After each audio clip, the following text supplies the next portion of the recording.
Со рафали од автоматска пушка денеска е убиен маж во Тетово, а неколку лица се повредени, меѓу кои 13-годишно девојче. Убиството се случило во престрелка која се одвивала по Тетовските улици. Од снимките од местото на убиството се гледа дека автомобилот марка Volkswagen Golf, во кој е пронајдено лице со прострелни рани, се наоѓа на улица и било во движење. Според неофицијалните информации на Телма, убиениот бил вработен во јавното претпријатие Градски паркинг Тетово. МВР излезе со првични информации за убиството, поточно за вооружената пресметка во која учествувале 3 возила.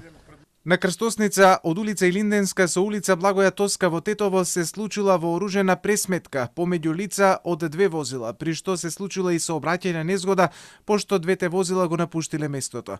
Едното возило се упатило кон улица 113, а додека другото во непознат правец.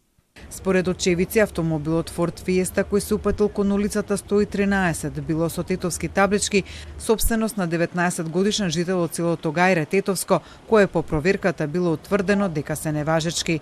Третото возило, Volkswagen Golf, во кое е пронајден убиениот, е исто така со тетовски таблички во сопственост на ФР, 46 години од Тетово, а кое било пронајдено на крстосницата на улицата Благоја Тоска со улица 107.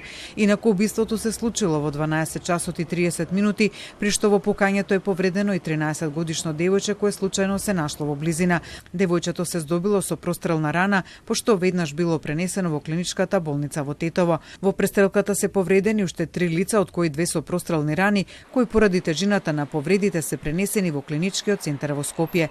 Четвртиот повреден е 60-годишен тетовец кој бил удрен од возилото на напаѓачите при нивното бегство на булеварот Илинденска на кружниот тек во делот на градот познат како Блок 80. Според првични информации на Телма, во клиничкиот центар во Скопје пак биле донесени 4 повредени по вооружениот напад во Тетово, од каде дополнително ќе излезат со информации за здравствената состојба на повредените. Според неофицијални информации, најверојатно станува збор за убиство поврзано со одмазда и нерасчистени односи.